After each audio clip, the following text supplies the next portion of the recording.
Ursula Burns was born on the Lower East Side of Manhattan to parents of Panamanian origin. Her family grew up in the Baruch housing projects, a tough place to grow up. But her mother, Olga, made sure that this didn't hamper her children's motivation to succeed. She would often tell a young Ursula, "This is where you're going to grow up, but this is not what defines you." Olga supported the family, raising Ursula and her two siblings and ensuring Ursula's education at a Catholic all-girls school by working an assortment of jobs. The value that Ursula's mother placed on education had a huge impact on her and helped drive Ursula to earn a bachelor's degree in mechanical engineering from the Polytechnic Institute of New York University in Brooklyn and a master's degree in mechanical engineering from Columbia University. In 1981, after completing the master's program at Columbia, Ursula accepted an internship with Xerox Corporation, where she would go on to become an engineer. Ursula spent more than 3 decades at Xerox. Her tenure included the role of CEO, which she held from 2009 to 2016, and chairwoman, which she held from 2010 to 2017. Her appointment to CEO was historically significant, making her the first Black woman to serve as CEO of a Fortune 500 company. A key lesson Ursula learned early in life was to speak her mind when necessary. "I learned from my mother that if you have a chance to speak, you should speak. If you have an opinion, you should make it be known." Ursula took Olga's advice in 1989, when at a Xerox event, Ursula challenged an executive who apathetically glazed over a troubling question regarding diversity. At the conclusion of an unfriendly exchange, Ursula learned that the man was Executive Vice President at Xerox, Wayland Hicks. At first, she thought she may be fired. Then in 1990, Wayland asked Ursula to take a job as his executive assistant. Ursula was at first insulted by Wayland's offer for a job she thought was beneath her education. She reluctantly took that job, which she would eventually describe as the most important job she's ever held. After leaving Xerox, Ursula spent almost 3 years at VEON Limited. Currently, Ursula is a senior advisor to Teneo, a privately held communications and advisory firm. Additionally, she serves on the boards of successful international companies, including Uber, ExxonMobil, and Nestle. Ursula is a passionate advocate for diversity in STEM education. She has said that her engineering degrees are what set her on the path to becoming a CEO. In 2009, Ursula took advantage of an opportunity to pay it forward by helping students pursue STEM-related career paths of their own when President Barack Obama appointed Ursula to lead the White House National Science, Technology, Engineering, and Math program. She led this program until 2016. She later co-founded the Change the Equation initiative to advance STEM education across the United States. Founded in response to the call of President Obama's Educate to Innovate campaign, the nonprofit aimed to improve science, technology, engineering, and math education for every child, with a particular focus on girls and minorities. She also provides leadership counsel to several other community, educational, and nonprofit organizations, including the Ford Foundation, the Massachusetts Institute of Technology, MIT Corporation, Cornell Tech Board of Overseers, the New York City Ballet, and the Mayo Clinic, among others. Burns is a member of the National Academy of Engineering, the Royal Academy of Engineering, and the American Academy of Arts and Sciences. Through her numerous boards and career accolades, Ursula Burns has devoted much of her efforts to the advancement of minorities and women, in the hopes to make the difference for other women like herself.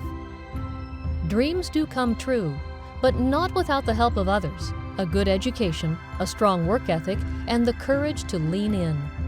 That's why I spend so much time with organizations that help minorities and women gain the education and self-respect they need to take risks, to dream big, and, I hope, to someday pay it forward. All of us now are pioneers, every one of us. On behalf of the ChIPs organization, we would like to congratulate Ursula Burns on her career and induction into the ChIPs Hall of Fame. Hello, everybody. I am here with the incredible Ursula Burns. Thank you so much for being here. Congratulations. We're here with the ChIPs community, which originally started with leadership in the IT area and has broadened to tech and policy and just innovation, women everywhere, impacting the world. And your story that we just got to hear is incredible. And I have the honor of working with you on the MIT board, which I love. And that's been, a long time of learning from you. So I don't know, just quickly, if you have a couple of words just of acceptance or what thoughts quickly. And then I have a bunch of questions. We're doing a fireside chat. So it's great to be with you. So it's always hard to be with you, Megan, because I'm excited generally. And you're always more excited than I am. It's such a pleasure to be with you. And so thank you for agreeing to do this. And congratulations to ChIPs, Chiefs in Intellectual Property. It's an interesting organization that, as you said, has moved along beyond just IP, just to actually embracing a larger portion of the legal community, a larger portion of the world, and showing what women can do. So congratulations. I'm hoping next year's is live so I can come there and be there in person with you guys and maybe do it all over again. We can do it again, Megan, live. Sure, I'm in. I guess I want to start, like, we're talking about technology, and you have talked about engineering as an amazing background, and it's interesting. When I graduated, also, we're mechanical engineers, yay! Stuff that moves that you can see. Best engineers in the world are mechanical engineers. Woohoo! That, my uncle, who did sort of industrial engineering, and actually you were in Rochester, he was from the Syracuse region. He said when I graduated, and I think you were getting into this, about an engineering degree, like a liberal arts degree, how foundational it can be. And not everyone who's come to tech has a tech background. Some people, come from wherever, everyone's welcome. But I just thought maybe interesting about what was it that for you was like why you went to engineering. I know you talked a little bit about being in the library and seeing that from a career perspective, this was a good place, but what was the passion, heart, and why do you think about it as a good foundation? And one of the things that I have always been, I don't know, nature, nurture, whatever it is one that is, I like definitive things. I like things. I'm an avid reader. I love art. I love music, but it's hard for me. And the judgment of those things is so subjective. They're so personal. And so I always tended towards things that were pretty clear. 1 + 1 is equal to 2. And it's almost always equal to 2, unless you put a negative sign. I love this kind of definitiveness of things in general. And the things I liked about engineering, it all started with math for me. It was all about math. And some of the mechanical parts of science was that what engineers do is they try to get to a set of facts they can build the world off of. Mm-hmm. And it was very clear. So this idea of being very subjective, when teachers would judge my writing papers when I went to school, they would give me feedback, but it would be like, not that clear. When you got your math paper back, it was pretty clear, right? You got 98, you did it all. So I tended towards this kind of black and white world. And it was mm-hmm.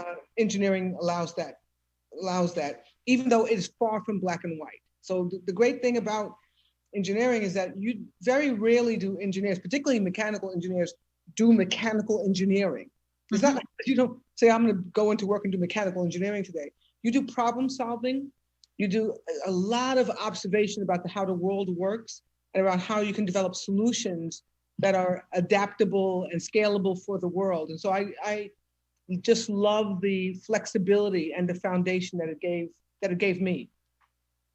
Yeah, it's really interesting. Thinking a little bit about, you have been an amazing leader. We'll come to career in some of that meeting, but I'm going to jump to kind of now and recent work where you were leading for the country. Some of the STEM work when President Obama, each of the presidents always has initiatives to try to bring more young people into STEM, especially broaden the participation there. And I have a really cool picture because I know you're an advisor of First Robotics also. Yep. And this is this incredible picture I love. Can you see it? It's President Obama with those little girls. I think they're Oklahoma. And they've made a page-turning robot And the president says to them, wow, how'd you do this? And what I love is they learned, like you were talking about, how to take a set of facts and make something out of it. And in this case, service, like make something for someone else for purpose. But also the president, to the experience, he says, how'd you guys do this? And they say, well, we had a brainstorming. And he starts laughing. He says, cool, then what'd you do? Well, we made some prototypes.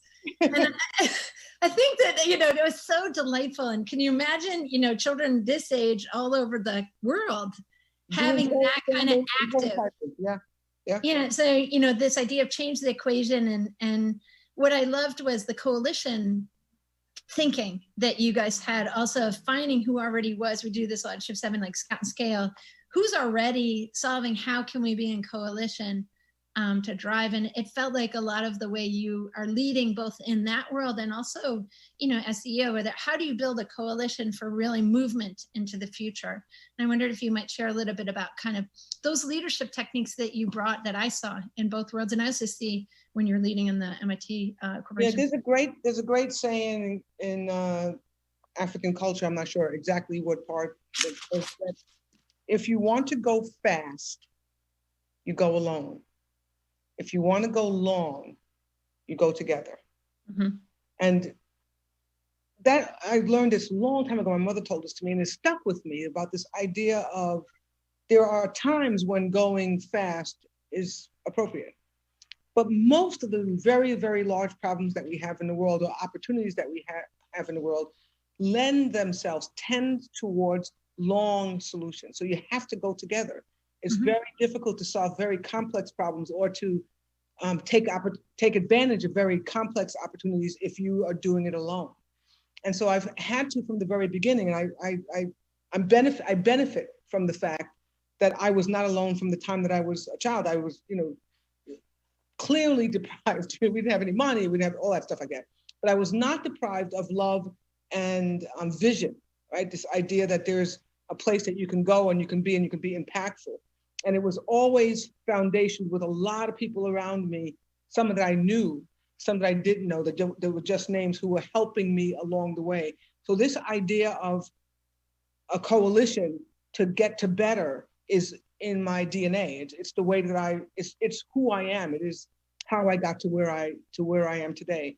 And as I moved towards work, and particularly as I got deeper and deeper in engineering, I realized that it can tend to be an alone kind of career. You can tend to go into your space and kind of solve your section of the problem.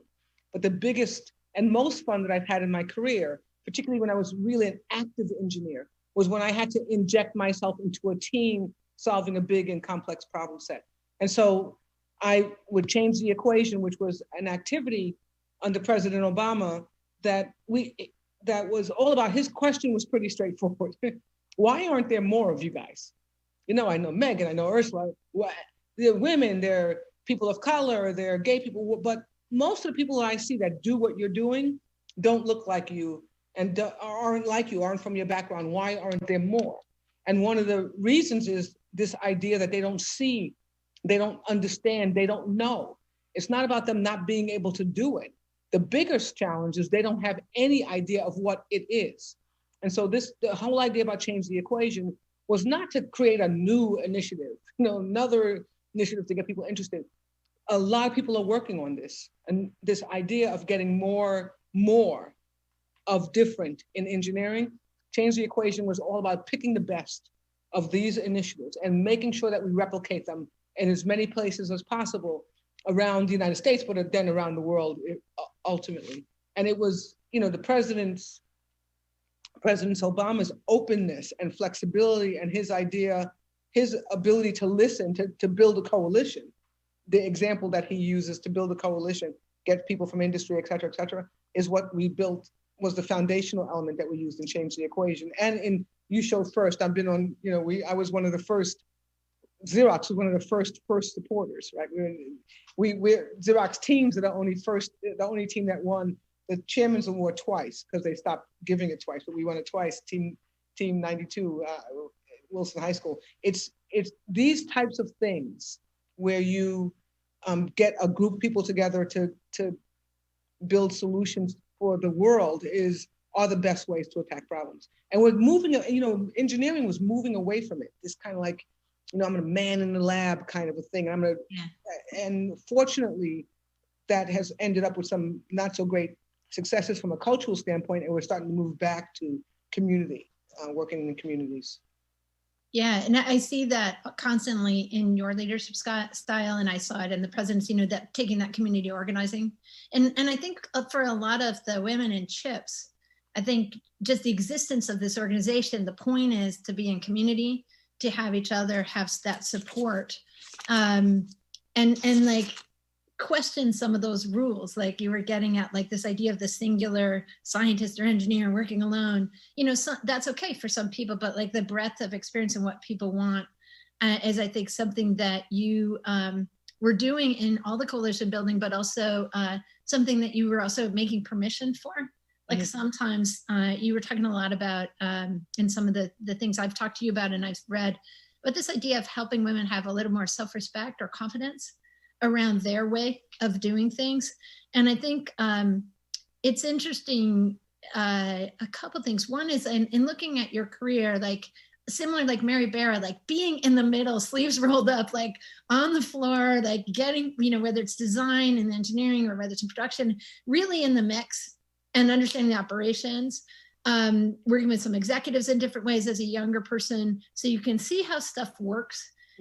Reid Hoffman always talks about an analysis of a company, like, are you in the core of what the company's product is, or in the edges of the future? Where are you? And really, you had steeped yourself in a lot of the core. And then I saw that you moved into, I think it was called like corporate strategic services or something, that was starting to look across and integrate and really organize. And I felt like maybe some career thoughts for people in those are two different experiences that are very related. And I always say, Megan, that people ask me career advice around this point, right? So look at your life. How the heck did you do this? And it seems so odd, right? So I started out as an engineer, and I try to retell the story from a generalist point of view, and it's the following. I realized early that I gained confidence, and people gained confidence in me if I were very good at something, that if I were specific. And I was very, very good when I was a mechanical engineer at Xerox. When I was an engineer, I was a very good engineer. And that gave me the credibility and the confidence to be able to go a little bit further away from home. So literally, I was in the lab. I was with my lab assistant working on real problems. They give you the problem, you go work it, you get help from wherever it is, and you solve it, and then they give you a bigger one and you big one. It helps them to see you. It helps them solving the problem. Helps them see you, and it helps you understand that, I'm really here, I'm really playing. That goes away, that goes for a long way, but I got as interested in some of the other things. So I got this great solution and we weren't selling it. Why wasn't it selling? Or I got this great solution and it wasn't working all the time in front of the customers. What the heck was going on? My curiosity extended me outside of the lab to ask other questions, and people in the company, Xerox in this case, literally said, stop asking me all these questions. Why don't you just go learn, right? So they literally dragged me and put me into business planning, into pricing. I got into a job in pricing. I don't know anything about pricing. In business development, I got some experience there doing things internationally. And then I came back. I did all of these like in these singular things, right? Branching out from the center of engineering. And then I go here and I go here and I go here. But then I came back together in this role of corporate strategic services, which was the first job where I had to run an integrated set of things to produce some kind of ambiguous thing, make it better. That was the role, was make it better. Oh, okay, fine. How the heck do you do that? And understanding these many different branches from my strength in engineering was how you can attack a role that has to do with strategy and thinking about the future, is because you understand a lot of the spokes from the wheel of the center of the company. And that was very good for me and very useful. And it was fun. It was fun. It also taught me that you really have to depend on other people being good. Yeah. And for a long time, if you're an engineer in particular, you can kind of go in your lab and do your thing. Yeah. Code your thing. You can do your thing. And you can also say, the other guys who do their thing, and then we put it together at the end. When you run an integrated project, you know this from working in the White House, you literally have to have a great team around you. And then you have to have the confidence to leave them alone and have them do their thing and be good at it, and then put it together. And that was one of my first experience in really respecting other people's abilities and really seeing different approaches, different backgrounds, different everything, but really, really talented people who come and bring a part of the solution. It's very useful. Yeah, I thought that's,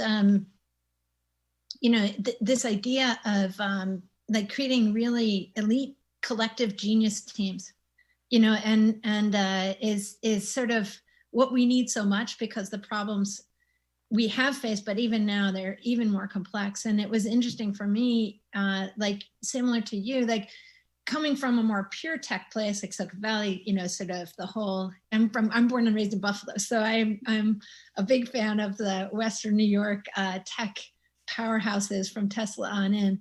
And I think, now climate change complexities, energy conversion, social, economic, inclusive, environmental solution making together requires real systems thinking and massive collective genius. And the thing that sometimes we see as policy world kind of doesn't think, when we live in our tech worlds, the engineers are kind of leading and the policy and comms people kind of below, and you go to the government and policy and comms is in charge, of course. But then the tech people, sometimes they aren't even in the room. They're like the contractor. And we need at least a surgeon general, in the room to have those skill sets. So thinking about teams and the challenges, and that advice you would maybe give to people who, especially people in this community, are facing great imbalance in the teams that they're in terms of representation and perspective. And we're seeing the repercussions of that in AI bias, or how Facebook or other teams don't prioritize like anti-bullying or misinformation features they could have had from years ago, from many people on this call probably talking about that, but people saying, oh, we'll get to that. And then, genocide for Rohingyas, like there's real serious repercussions here. So, and thoughts about that. Yeah, I think we are at a point in time that is unbelievably negative and unbelievably positive. And the reason why those two states are existing at the same time so acutely today is because of technology. Mm-hmm. We are the same bad or good people that we were before. Right. We are the same bad or good governors, bad or good parents as we were before. But what has happened is that we have figured out a way through technology. We've invented the way to make everybody aware of everything. Even if they don't understand the facts, they understand the data point, right? Mm-hmm. And if we are to resolve, which I think we must, the fundamental imbalance that we have in the world, and there are lots of problems, right? But they all stem from this root of fundamental imbalance, where there are people who have, very small number of people who have the money, the information, the power, the convening power, everything. Very, very small group of people who are not necessarily all well-minded, but even if they were, they don't know enough. I mean, they just don't see. How can they know? How can they see? We have a very small number of people who control, and then a whole bunch, 7 billion people who are affected. And we have the distance between this small group and this very larger group is so big now that it's impossible with business as usual methodologies to close that gap. So what we're finding is that we have to use technology which helped to create this gap. It also helped to make us aware of it. We have to use it to help us solve this problem. Right. This problem that is, I think, it's definitely country threatening in the United States. But we find, you said it, the Rohingyas, it's country threatening everywhere. And therefore it's planet threatening. Now, obviously we're going to be around for a long time and we get it, we'll, as my husband would always say to me, he's passed away a while ago, but he would always say, oh, don't worry, when we got really in despair, he said, we'll be dead before it really comes home to roost, when we were talking about the environment. The fact of the matter is we may be, but our children or their children will not. This place it's not a zero-sum place. We have to kind of have it going for a long time, right? Like forever. So if we don't figure out a way to close the gaps that exist between a graceful life and a really, really difficult life, if we don't, between an educated mind and an uneducated mind, between a hungry person and a person who is full, between a sick person, if we don't figure out a way to close those gaps and to do it in a very efficient and inclusive way, I think we are doomed. We are doomed. And the benefit that we have is that it's going to be after we're gone, but we are definitely on a path to not have a better world if we don't figure out a way to have a better world. The great news though, Megan, is that we hold it in our hands. This is not like a meteor. It's not coming toward us that we can't avert. You see these movies where, oh my God, we're going to be gone. A meteor is coming. The meteor is coming, but we can literally steer it any way we want it, any way we want to. We want to steer it to miss us for sure and hit nothing else. Yeah. And so why don't we just do that? Exactly. And I think it's interesting because, so many, even our small companies called Shift 7, Shift 7 means and it's shift to 7 billion colleagues. There's so much talent. Yep. And I think so many of the programs and things you've been doing, championing, you and I are both advisors for MIT Solve. And we started an Indigenous Communities Fellowship just to make sure Native American innovators on reservations, starting in the Dakotas, adding Navajo, Hopi, then now all of the U.S., Alaskan Natives, Hawaiian Natives, Native Americans, innovators could say, here I am, here's my project, I want to be part of the network.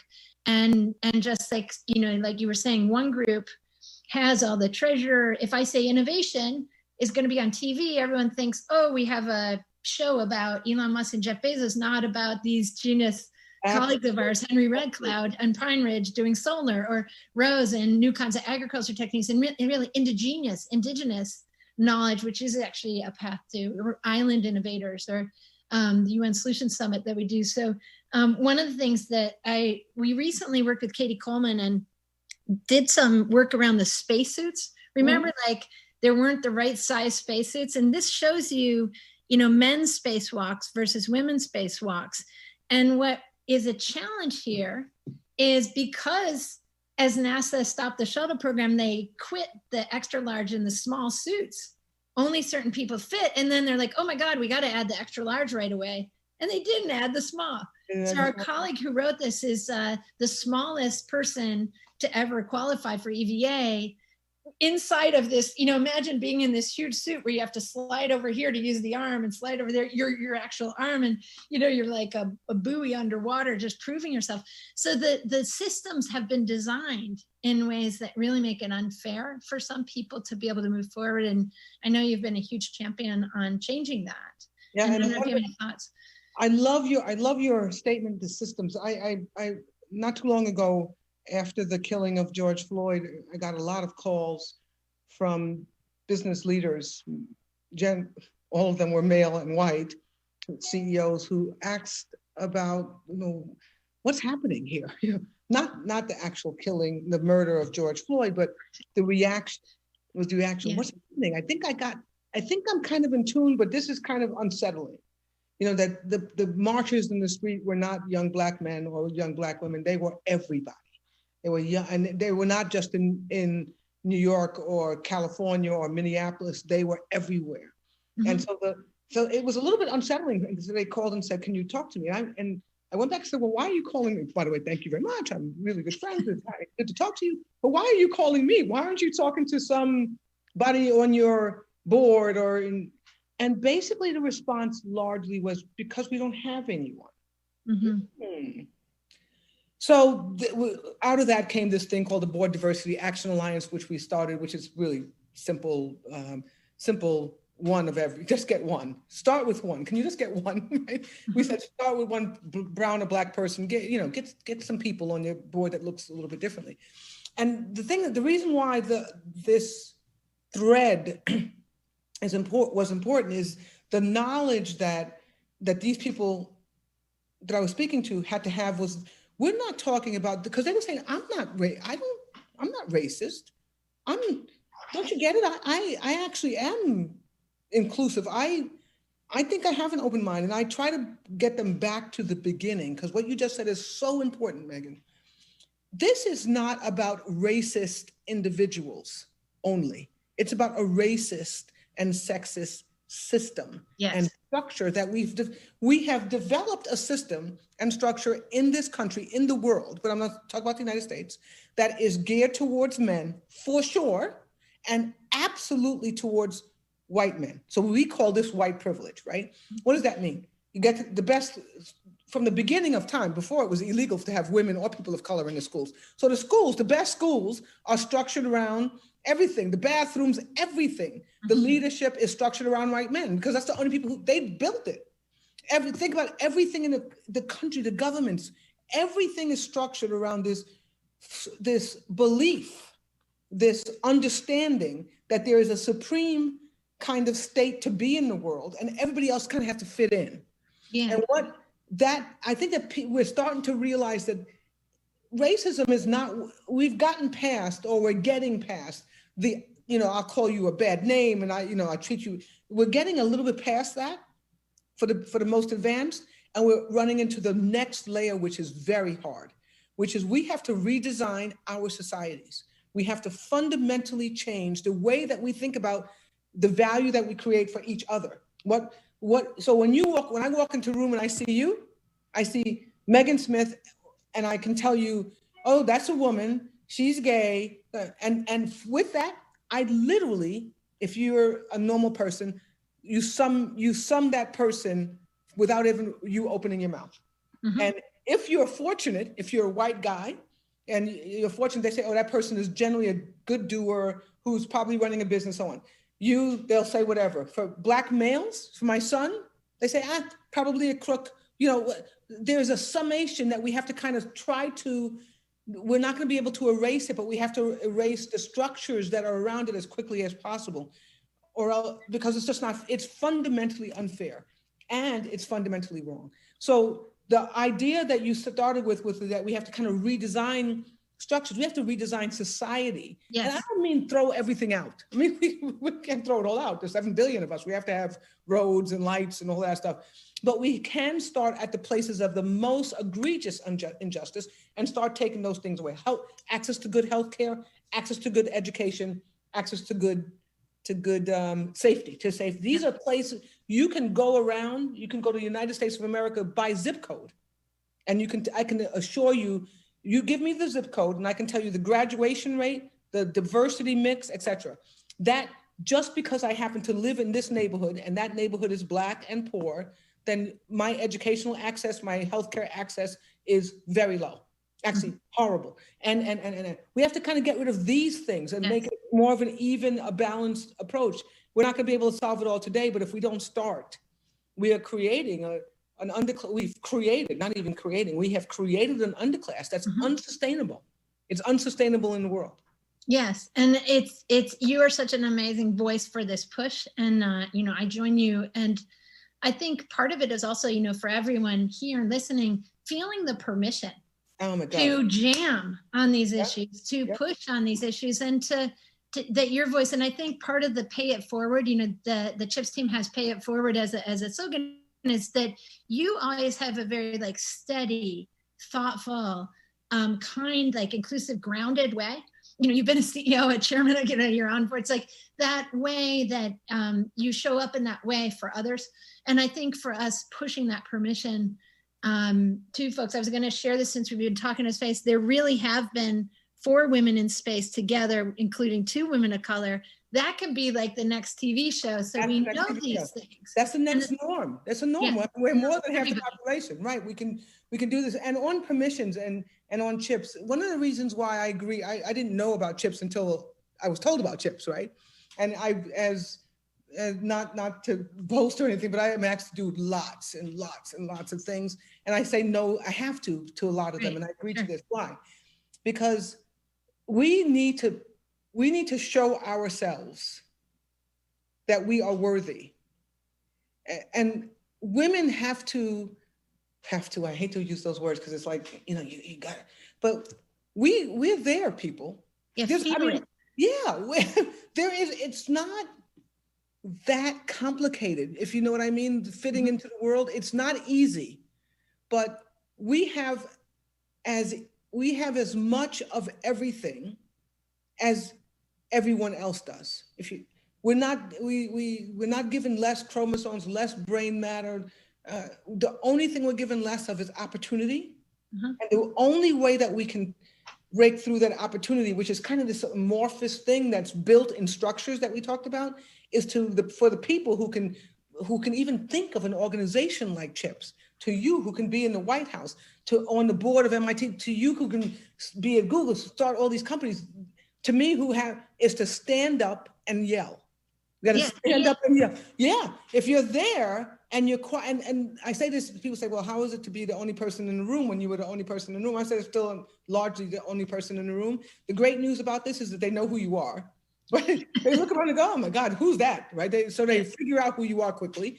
The bad news is they figure out who you are quickly, but I always take this as an advantage. Yeah. So you're smart. You're generally pretty articulate and well-read, and you're definitely pretty good if you got there. Why not open your mouth? Yeah. Why not say something? Why not? It may be off, but it is generally no worse. And oftentimes it's better than the colleague next to you who's just opened his mouth. So I just say we have to actually participate. You have to participate. It's not going to happen by gravity. Things are just not going to start dropping down to us because we are down. We're going to have to actually actively move ourselves up. And a lot of what you're doing, a lot of what I'm doing, a lot of what the ChIPs leaders and current members are doing, it's not going to benefit them at all. It's going to benefit the guy right behind them, the woman right behind them. And I'm totally fine because I'm where I am because somebody, Vernon Jordan, Ken Chenault, my husband, all these people, these men pushed through the walls that made it possible for me to be close.